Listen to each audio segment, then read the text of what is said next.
Саламатсыздарбы? Санэпидемнадзордун представительдери барбы? Министр здравоохранения качы? Бар, айтыңыз. Бар. Почему мы не можем запретить полностью электронные сигареты на территории Кыргызской Республики? Азыр электронный сигаретти регулировать эткан закон жок, өзүңүз билесиз.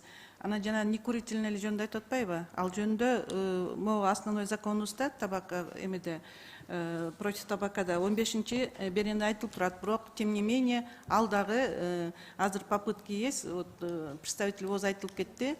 Эжеке, мындай суроо конкретный да. Мына ушунча депутаттар биз демилген көтөрүп атабыз да. Запрет коюлду деп атабыз. Вообще Кыргызстанга алып киргенгечи.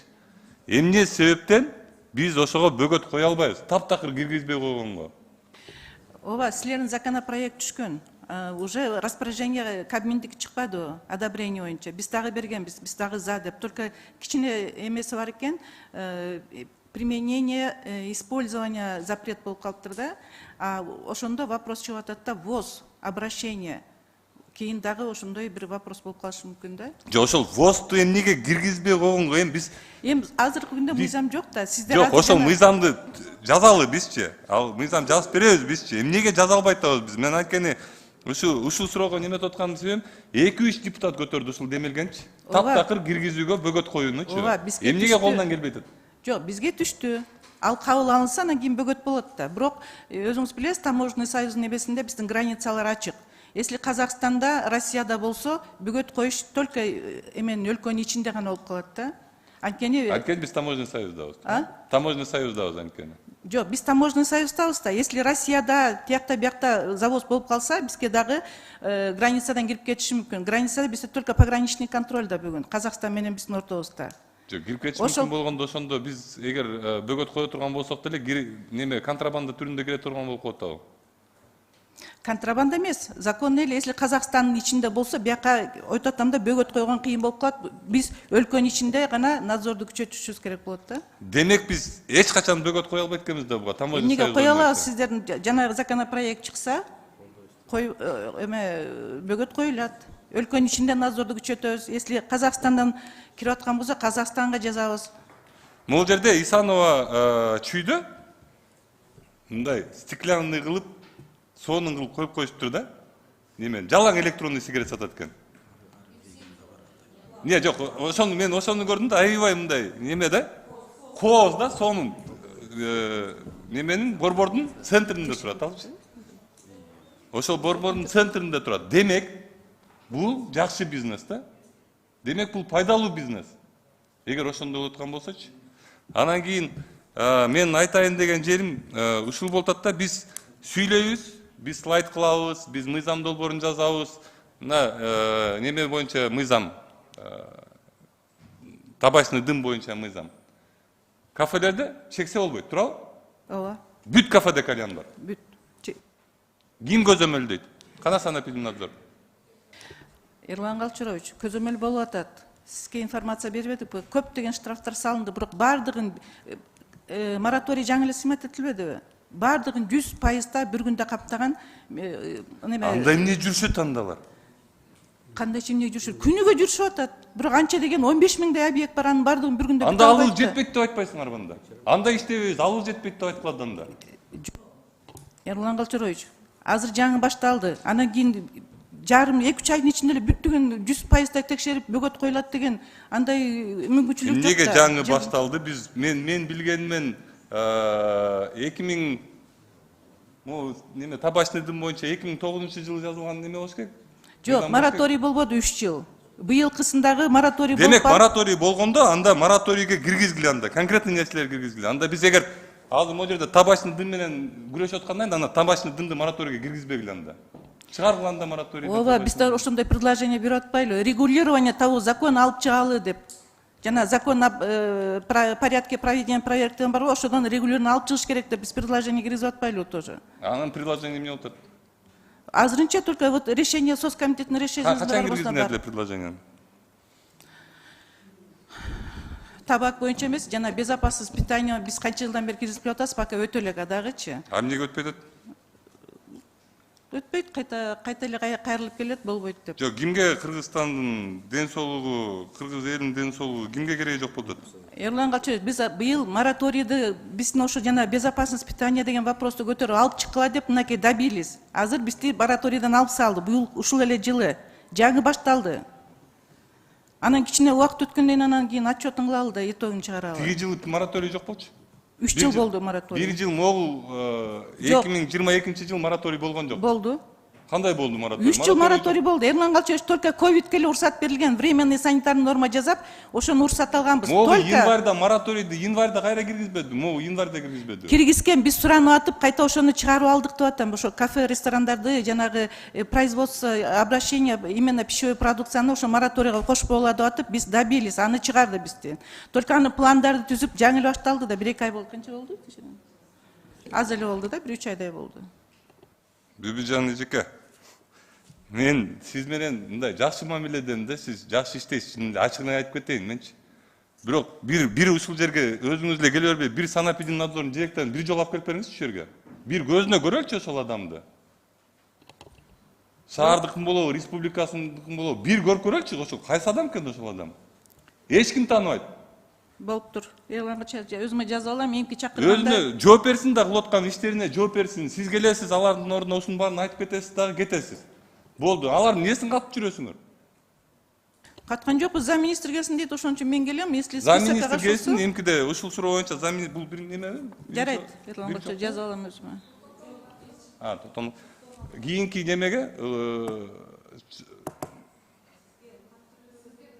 жок, кат түрүндө бербесин да, келсин да, элдин алдына көрүнсүн да, бир жолу айланан көрөлчү ким экенин ал.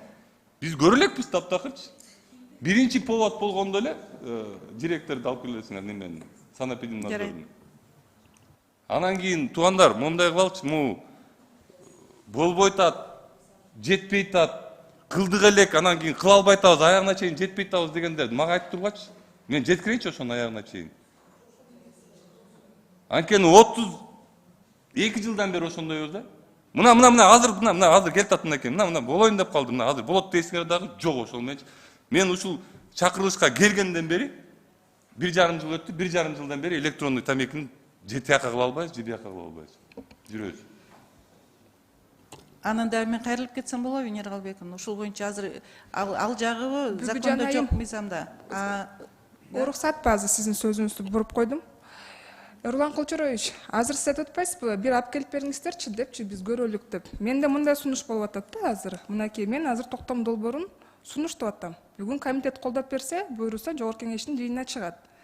Албетте жана айтып кетпедиңизби, чүй санабада абдан кооз кылып, ошо электрондун тамектер сатып аткан нерсе дагы ушул токтом долбоорунда камтылган, айтылган. Ушу токтом долбоору ишке ашса, ошонун баардыгы тең көзөмөлгө алынат деген ойдомун да. Анан ошондон улам, азыр баягы сиз айтып атпайсызбы, алып келип бергилечи, биз көрөлүк. Элдин алдында ошо суроолорду бере алып атасыз. Ошондон улам мен сунуш берем, токтом долбоору жогорку кеңештин жыйынына келгенде ошол кишилерди чакырсак болот деген. Бул биринчиден. Экинчиден, Бүбүжан айым, албетте сиз баягы эми өзүңүздөрдүн эмеңиздерди, абийириңиздер кандай десек, не хотите подставлять свое министерство дегендей. Бирок мен айтат элем, давайте называть каждый, как говорится, вещи своими именами дегендей, да. Мынакей азыр Эрлан Калчевич туруп атат. Эмне себептен ошол эле кальяндар кафелерде бүгүнкү күндө чексе болот деп. Эрлан Калчевич, я хочу сказать, надо признать, в законе есть некоторые допущения, где не прописано, кем она будет регулироваться. Вот есть вот такие вот пробелы, есть вот такие дыры. Вот в связи с этим у нас и не контролируется. Нет таких дыр. У них, мен немелерин запрос кылып турам, штрафовать этип атышат кафелерде. Штрафовать этип атышат. Просто алдарынан келбейт. Да, я хочу добавить к этому вопросу, что вот сейчас нам внесут закон об общественном здравоохранении.